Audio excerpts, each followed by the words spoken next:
My name's William Johnson Barrow. Does Pennsylvania have the most corrupt state legislature in the United States? Corruption and politics, two sides of the same coin, just like loopholes and tax codes. We've all seen the images of politicians being indicted, convicted, and jailed. We've heard the stories, bribes, gifts, the pay-to-play schemes, and the ever-spinning revolving door where politicians transform into lobbyists, paid to manipulate the very system they once served. But in Harrisburg, you don't even have to wait until you leave office to start cashing in. Take Gene Yaw, a state senator who chairs the Environmental Resources and Energy Committee, while also serving as a private attorney for gas companies. His job? Representing the interests of corporations while supposedly working for the people. And then there's Allison Beam, the former state health secretary. She jumped straight from her government role to the top lobbying job at UPMC, Pennsylvania's largest health system, the same UPMC that during a public health crisis proudly announced profits from health insurance for the first time exceeded those from actual health care. Profit, politics, and special interests. The lines blur. The system profits. When we would become friendly with an office and they were important to us, and the chief of staff was a competent person, I would say, or my staff would say to him or her at some point, you know, when you're done working on the Hill, we'd very much like you to consider coming to work for us. Now, the moment I said that to them, or any of our staff said that to them, that was it. We owned them. And what does that mean? Every request from our office, every request of our clients, everything that we want, they're going to do. And not only that, they're going to think of things we can't think of. Here's the reality. Corruption doesn't always make the evening news. In fact, the stories we do hear might be the ones they want us to hear, to create the illusion that someone's watching out for us. Meanwhile, what about the legalized corruption? The kind that's so embedded in the system, we don't even recognize it as corruption anymore. In Harrisburg, corruption hasn't just been normalized, it's been institutionalized. At its core, corruption is simple. Those with money buy the power to make laws that keep the money flowing. It's an old story. As U.S. Senator Boise Penrose once said, "You send us to Congress, we pass laws that make you money, and out of your profits, you send us back to pass more." What happens when corruption is made legal? And what if it's never reported? Is it still corruption? And if something corrupt is made legal, should it be? Corruption is often defined as the misuse of public resources for personal gain. It stifles progress, limits economic growth, and keeps people in poverty. Pennsylvania's economy ranks 43rd in the nation. No coincidence. When public resources are exploited for private profit, it's corruption. Plain and simple. And every Pennsylvanian is a victim. Well, everyone except the oligarchs benefiting from the system. Take a look at any authoritarian regime. Dictators and their cronies bend the rules to suit their needs, handpicking who gets labeled as corrupt. Just because something is made legal doesn't make it any less corrupt. It's still a betrayal of public trust. Isn't that corrupt? And more often than not, the media stays silent. What the media doesn't tell us reveals a lot about bias. Here's a simple test. I offered people $20 if they could answer one trivia question about corruption in Harrisburg. At what dollar value, by law, a representative has to report a gift from a lobbyist? $200? $7. Say $1,000. The government, they don't really got to tell us nothing. They probably tell us what they want to tell us, but if you ask me, it's no limit. It's no limit, but they probably tell us what they want to tell us. Is that the answer? Yeah. No, you got the answer When it right. comes to the government. I feel like this is a trick question. They don't have to say. That just go to show they the only people that matter. It's the government. They don't care about the poor. They don't care about nobody but they certainly do. Right. They're mafia.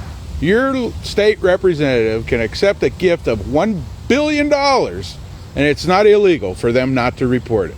For years, groups like March on Harrisburg have been fighting for a gift ban bill, marching from Philadelphia to the state capitol repeatedly to demand an end to limitless gifts from lobbyists. But the General Assembly acts more like an oligarchy than a democracy. They've gotten the bill out of committee a couple times, and even though it has more co-sponsors than it needs votes to pass the floor vote, it doesn't get a floor vote. because the oligarchy in Harrisburg doesn't want it to get a floor vote. Does this sound familiar? Here's the irony. Most of our representatives are actually embarrassed by this. They are probably enough co-sponsors for the gift ban bill to pass in the House right now. Yet, it hasn't even reached the floor for a vote. Why? Because one person, perhaps the majority floor leader, the chair of the state government committee, or the speaker of the House, can single-handedly kill it. And for 23 years, they've done just that. They can also fast-track any bill they want, showing us where their true priorities lie. But March on Harrisburg nearly pulled off a historic rebellion against this oligarchy, with rank-and-file representatives from both parties ready to execute a nuclear option, a parliamentary maneuver that hasn't been used since 1921, to strip power from one of Pennsylvania's earliest political kingpins, Boise Penrose. And it worked, back then. But this time, overnight, leadership crushed the rebellion. Democrats and Republicans alike fell into line, silenced by a hammer wielded by leadership. What kind of hammer works on all 197 representatives across both parties overnight? What happens when power becomes concentrated in the hands of a few? When those few are set up to profit from legalized bribes and handed irrevocable authority under rules that resemble feudalism, those few expand their power and erect structures to perpetuate their dominance. This is how an oligarchy crushes the very essence of a constitutional representative democracy. In Harrisburg, no more than 6 people control all legislation: what gets voted on, what gets buried, and what gets fast-tracked. And just 13 control how $200 million, 75% of the House budget, is spent, and even what rank-and-file members are allowed to say. These so-called leaders, truly oligarchs, are coronated on the first Tuesday of every odd year at the start of each new 2-year session. On November 5th, Pennsylvanians will elect their representatives, most of whom will be incumbent, many without facing any opposition. Then on January 7, 2025, these representatives will be sworn in, and the first task of the day will be House Bill number 1. HB 1 lays out the rules that cement the oligarchs' control over the movement of bills and 75% of the House budget. But here's the catch. They won't vote on it. There will be no debate, no discussion, no amendments. House Bill 1 will be tabled, only for House Bill 2 to be passed next. House Bill 2 ensures that House Bill 1 cannot be repealed or amended for the entire 2-year session. In one fell swoop, the oligarch's grip on power is reaffirmed. No questions asked. What's more, there's grift. Gifts flow freely to the oligarchs, controlling bills and $200 million in leadership money, 5 times more than the budget for salaries, handed over to these oligarchs. These 6 decide which bills get a vote. Independent fair districting, the gift ban, community solar, open primaries, ranked choice voting, cannabis legalization, the end of the revolving door between legislator and lobbyist, and more. These bills, popular and necessary, get stonewalled by oligarchs more interested in protecting their own interests. Small businesses, startups, and everyday Pennsylvanians suffer, while well-connected outsiders from Houston to Hanoi make backroom deals that undermine us all. Of 203 representatives, just 6, the majority oligarchs, direct the flow of legislation, and just 13, majority and minority oligarchs, including the Speaker, command over 75% of the budget. The 190 rank-and-file members, earning 6-figure salaries for what's effectively a part-time job, have little to no influence. Pennsylvania is one of the last states with an expensive, inefficient, full-time legislature. While taxpayers fund lavish benefits, some staffers of oligarchs make over $200,000 a year. They drive state-paid cars with state-paid fuel and still get reimbursed for mileage. Representatives claim a $185 per diem for every day they claim to work away from home. No receipts required, often with meals and lodging paid for by the lobbyists. Based on salaries alone, our General Assembly is the 3rd most expensive in the nation. If you factor in leadership money, per diems, overpaid staff, you've got the most expensive legislature in the country. But what are they spending all that money on? Printing, research, and consulting for the thousands of bills introduced each year. Bills the leadership never lets see the light of day. The $200 million controlled by the oligarchs can be moved to any account they choose with no accountability. The language in the budget is vague, making it clear that the oligarchs have near total discretion over how funds are allocated. The system has roots going back to the days of Matt Ryan, a Speaker of the House so revered that a building in Harrisburg bears his name. In the early 1980s, Ryan enacted bipartisan equity rules, which ensured equal slush funds for both majority and minority party leaders. It was a move that helped maintain peace in Harrisburg, but at what cost? Decades later, the legacy of entrenched leadership and unequal power, oligarchy, still haunts Pennsylvania's government. The General Assembly's budget allocations are one of the few in Pennsylvania's state budget that don't expire at the end of the fiscal year. Instead, these funds carry over from session to session, shrouded in secrecy. There's no public record of how these slush funds are used, at least not until we get the answers we've requested through right-to-know inquiries. We've also requested records of how these funds are transferred between accounts. The lack of transparency is staggering, and I'd bet you anything that some of this money is helping fund political campaigns.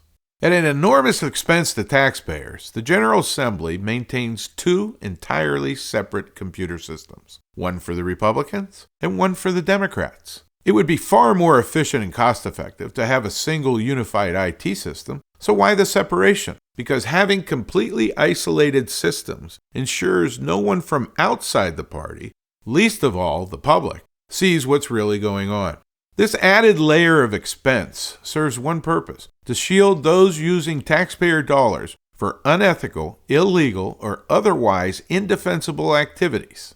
And when corruption is prosecuted in Pennsylvania, it's often these very taxpayer-paid staffers who are caught doing campaign work on the public's dime. Look at the cases of Jane Orey and Jeff Habay, both convicted of using state staff and resources for public purposes. Their defense? Everyone does it. But here's the bigger picture. Even if a majority of representatives wanted to make a difference, they're powerless under the current system.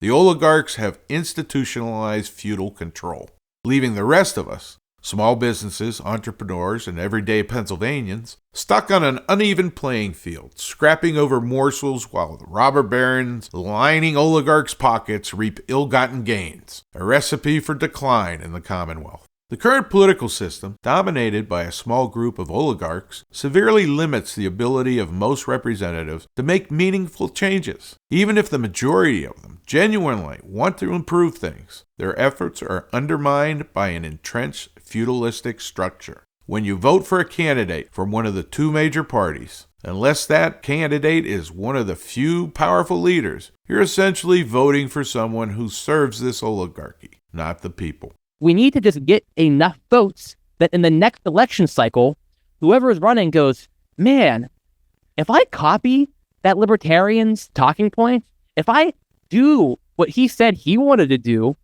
I may get that group of people to vote for me.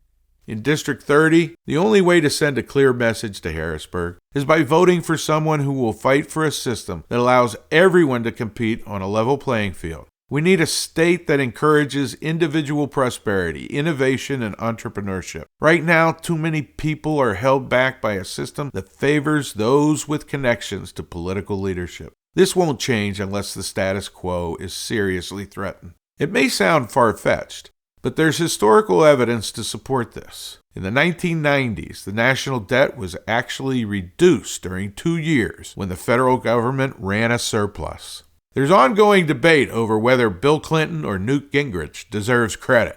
But the truth is, neither would have achieved this without Ross Perot. Perot, using his own resources, made the national debt a central issue, buying up television airtime to educate the public. His influence was undeniable, capturing nearly 20% of the popular vote during his 92 campaign, and it forced both parties to address the national debt. For a brief moment, it became a priority, and we saw real progress.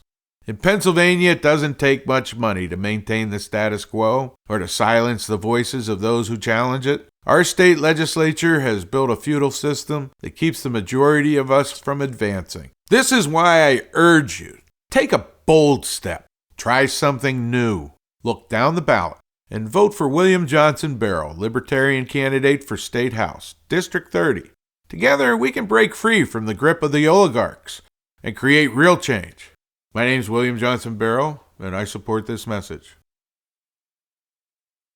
Oh, and by the way, if I die, it wasn't a suicide.